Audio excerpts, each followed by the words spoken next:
All right, we should be recording. What's up, students, parents, and leaders? You'll be watching this later at some point. Miss you guys. Wish we could be meeting in person. But what I wanted to do during this time was give you the opportunity to be encouraged by a guy who, in addition to Doug Rutt, has probably encouraged me more than anybody else. This is Tony Merida. He's the pastor of Imago Dei Church in Raleigh, North Carolina. Used to be the professor, one of the professors at Southeastern Seminary, where Allison and I lived nearby, and so took a few classes there. Have been impacted him as a professor, but also as a youth speaker. He's traveled around and has spoken to a lot of different high school students. So he's been a big encourager to me, and you've heard me talk about him before, students. And I want you to know that this is a guy that I listen to often, that is helping me be a better, not just communicator, but a better leader. So Tony, thanks for being with us today. And why don't you just tell us just a little bit about yourself, and then I'm gonna drill you with questions. All right. What's up, students, parents? Good to be with you. I have 5 kids that all of them, well, I guess James would be too old now for your youth group, but my kids are ages 15 to 20.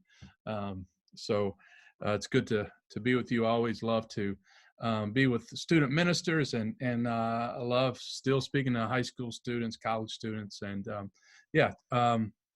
so I was born in Michigan, in Detroit, Michigan, grew up in Kentucky, became a Christian in college. I went to college on a baseball scholarship and was converted there, and immediately just started following Jesus, reading the Bible, going to Bible studies. FCA, Fellowship of Christian Athletes, was big where I was.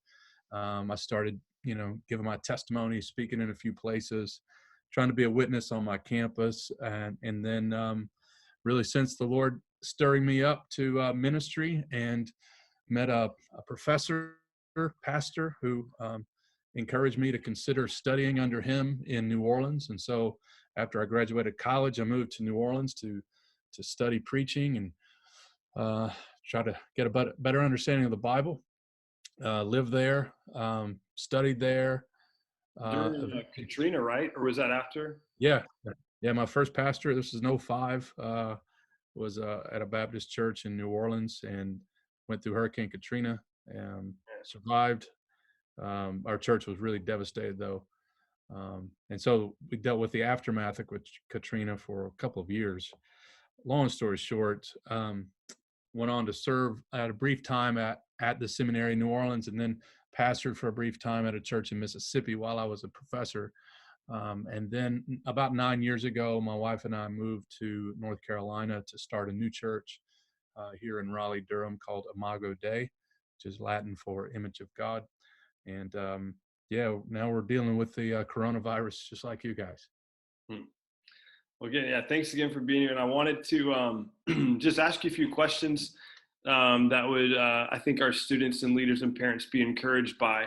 But kind of first, just for our students, just generally speaking, how would you encourage or challenge high school students during this time? I mean, they're out of school, just got off the phone with a student who just feels bored, like they don't get to see people. We're close to the beaches down here in Florida, so but the beaches are closed. So what encouragement or challenges would you provide for them during this time? Well, first of all, I would say, students, I identify with you. I wouldn't say that I'm bored, because I work really hard, and I see this as an opportunity to write more books. But I miss my normal rhythms. I miss baseball. I miss going to the beach and various pleasures that I've learned to take for granted.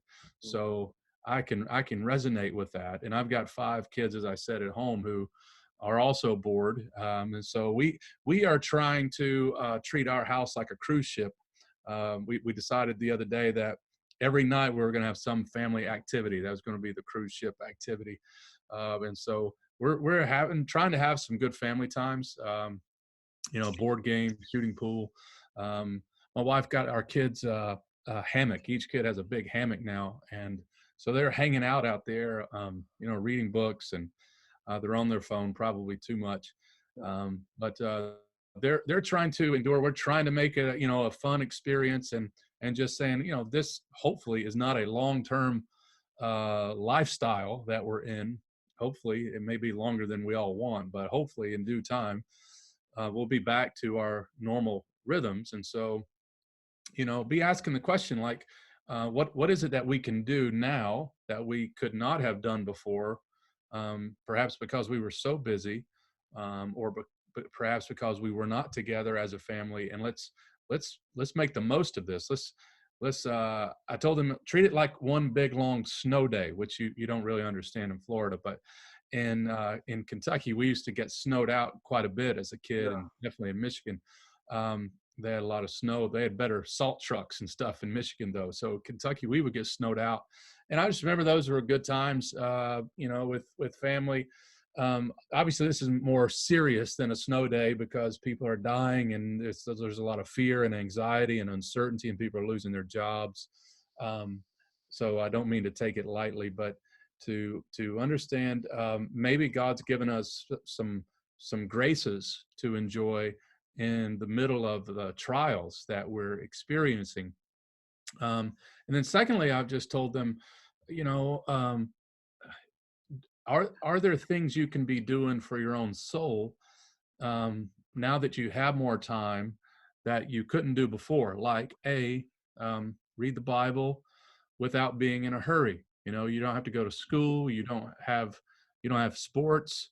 You have nothing right now. You have no excuse for not reading the Bible. Okay, you just have none. There is no. What is your excuse?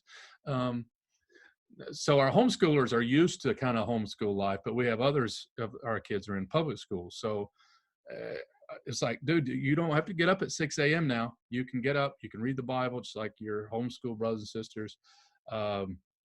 You can read a book. Imagine that. You can actually read a book. You could read a big book, actually, with the time you have.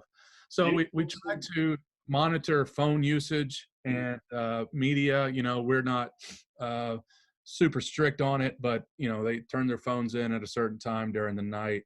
Lights or they're in their rooms at a certain time. They can read, that sort of thing. But and then we've encouraged just getting out, walking. That's not prohibited yet. So, we've got fortunately a really nice neighborhood to walk in, and you can walk to our church and on the sidewalks and that sort of thing.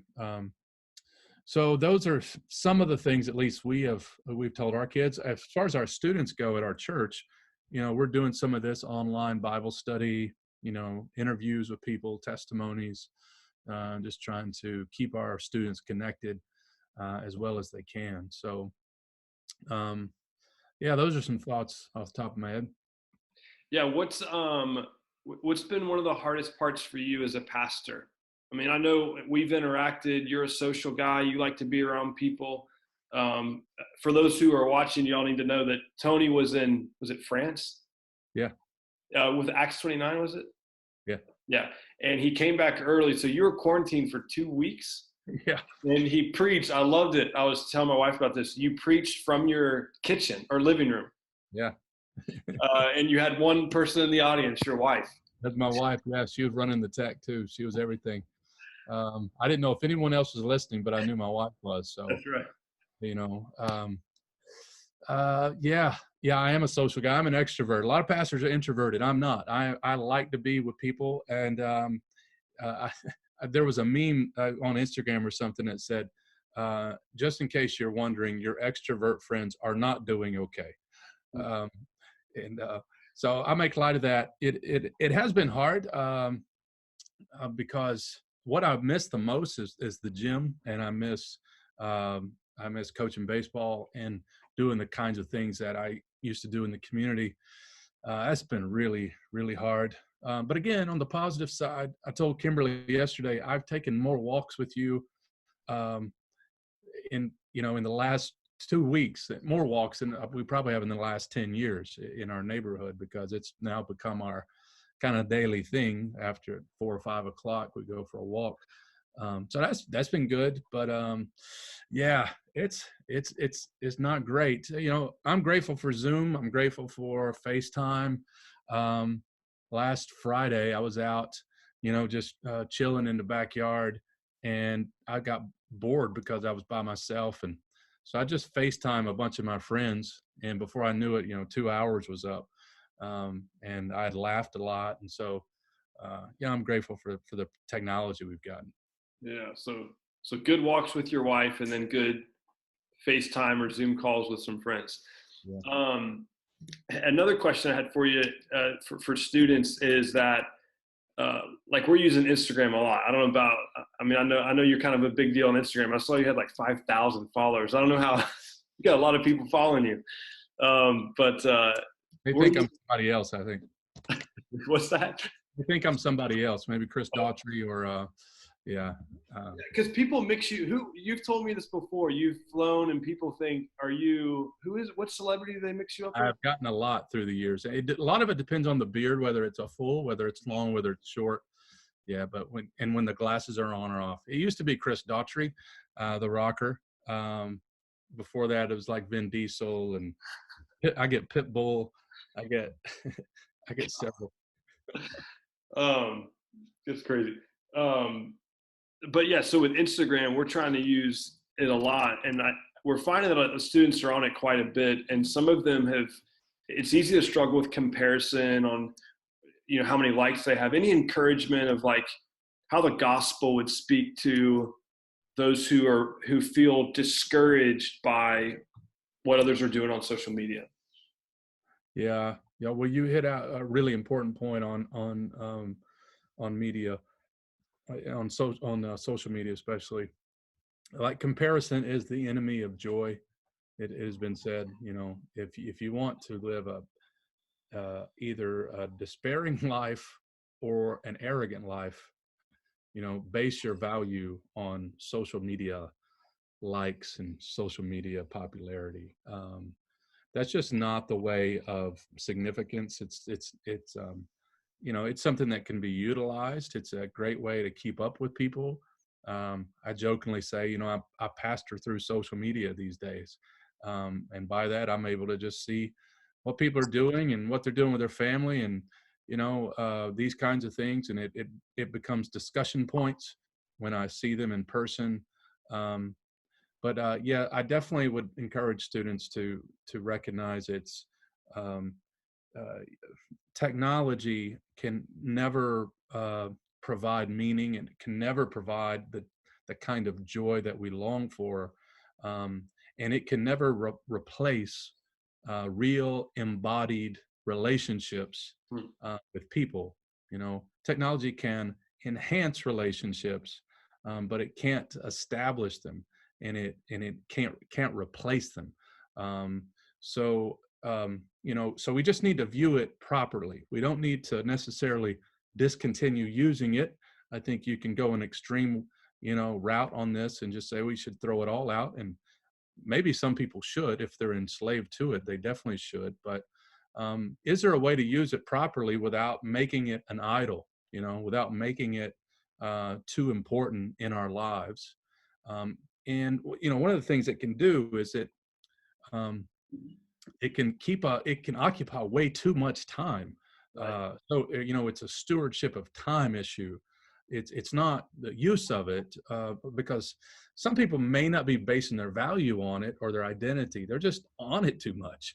Um, and then the other thing I would just say is, like, if you're going to utilize social media and technology, you know, do it to edify your own soul and do it to edify other people.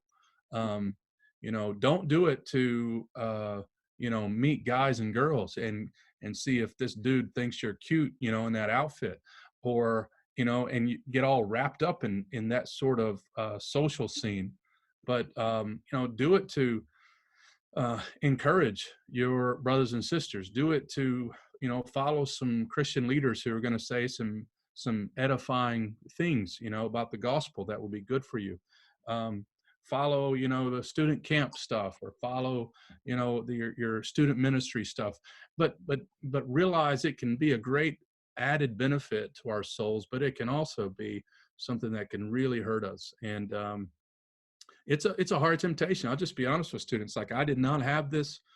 I didn't have a phone. I didn't have a cell phone until I went in seminary. And even then, it was almost a joke that you had a cell phone. I remember walking around with my cell phone on my hip, and How big was it? it was big. It was big. And my friends are like, "What, you expecting a call? You expecting a call?" Because nobody had a phone. And so now you've got this little device on you at all times. And because I'm a social guy, my youngest son is like this too. It could have been a real idol for me when I was a teenager, for sure. So, you know, just beware of it, students, and just don't base your identity on, kind of your popularity or peer approval.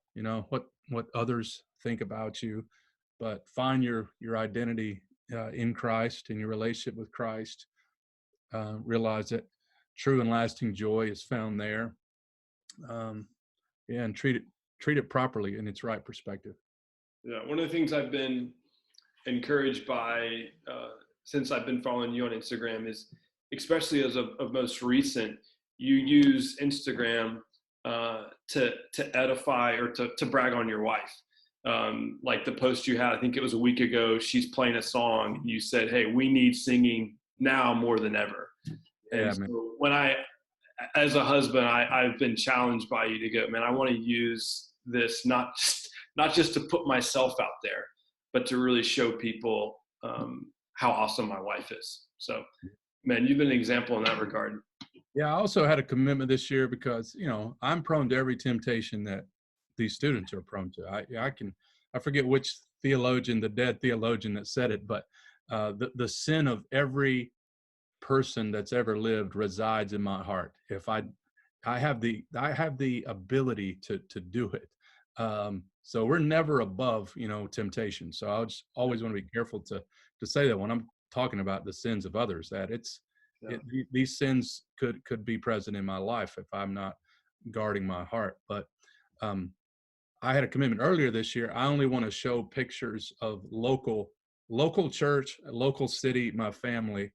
And I don't know if I've kept that rule entirely yet, but I guess I will this year because I'm not flying anywhere because everything's been canceled.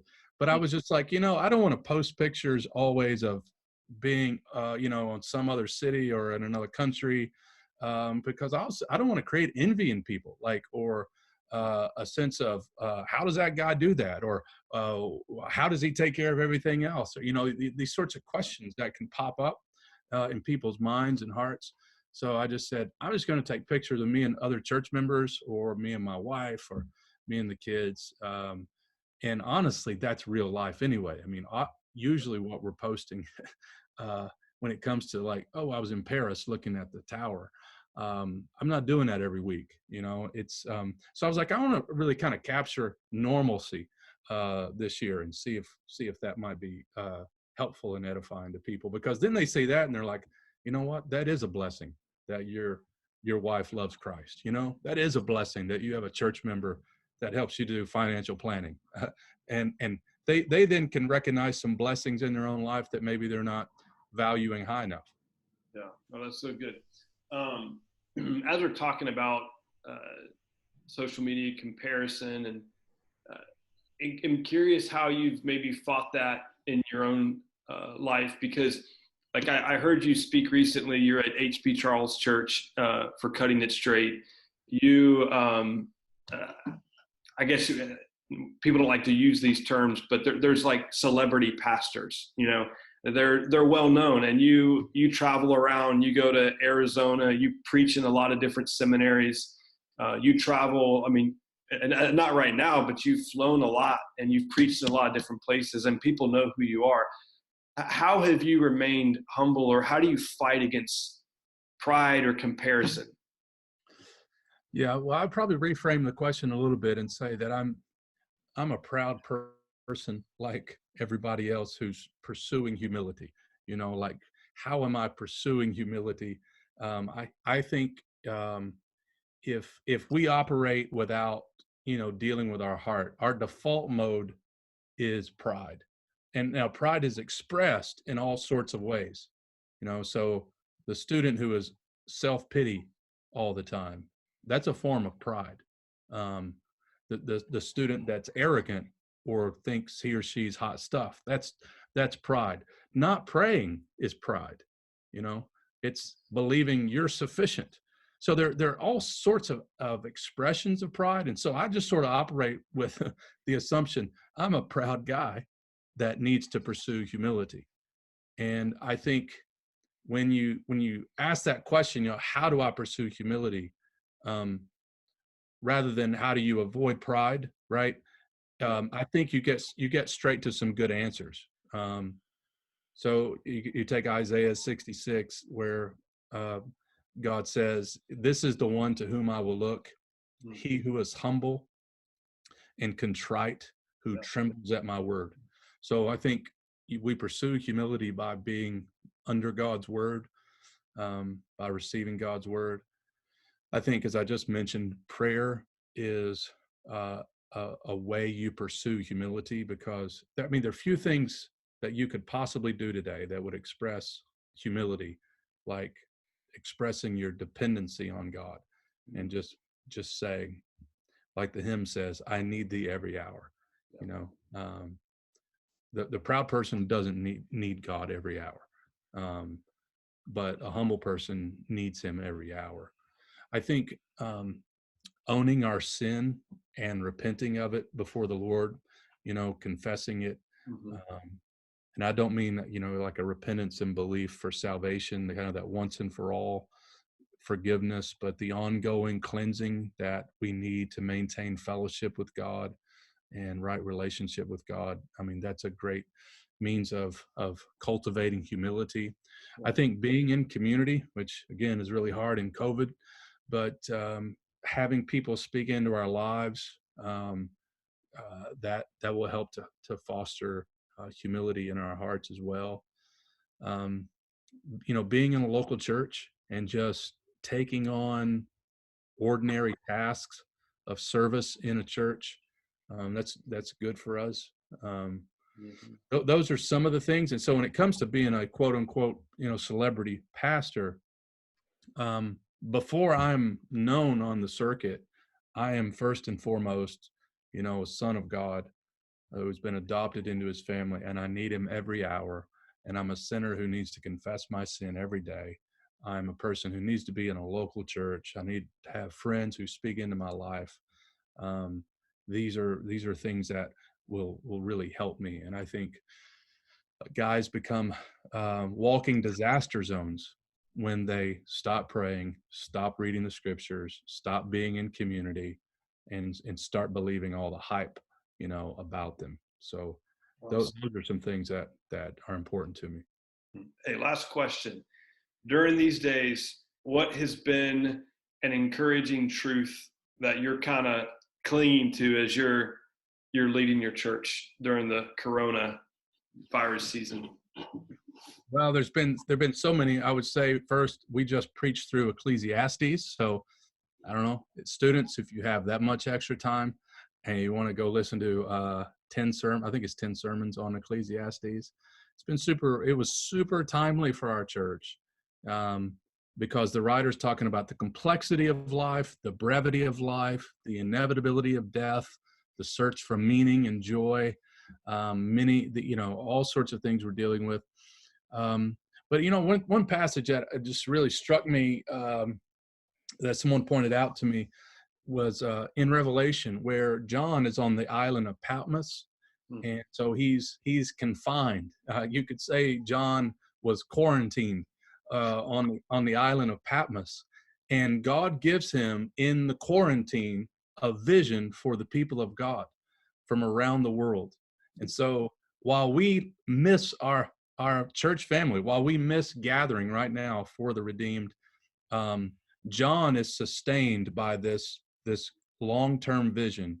And I think this season that we're in, with all the death, with all the dying, with all the fears, with all the tears, and with the inability to meet corporately, it's made me long for heaven. And I think it should make everybody long for heaven, because that's the vision in Revelation, right? No more tears, no more death, no more crying, no more cancer, no more COVID, etc., but the redeemed altogether. So this season and that book, that passage has really been a help to me. I think there are other passages that help us realize being confined isn't new. I mean, we're confined for a really, um, you know, astonishing reason. Like this is a global pandemic. It's Right. not, regional, but it's global. Yeah. But Christians for history, they've been imprisoned, they've been, in exile, and yet great hymns have been written in times of crisis. Great books have been written in times of crisis and confinement. Paul and Silas are in prison and they're praying and singing hymns to God. There are good things for us to do while we're in this season. And I think really, in the words of Paul in Ephesians 5, how do we redeem the time? How do we make the best use of our time in this season we're in? And let's just pray that we could all use it wisely. I'm so grateful for your time, and every time we interact, from when I met you at Southeastern through the preaching cohort, you've always been a guy who points me to the gospel. So I would say, and I would hope this for my students as well, that may we love the gospel more during this time. I never thought of John on the island as a quarantine. I never would have thought of that, man. Well worded. So, hey, students, hope you are encouraged by Tony. Hope you man, be blessed and encouraged up there in Raleigh. And man, we'll talk to you soon. All right. Thank you. Thank you. Yes.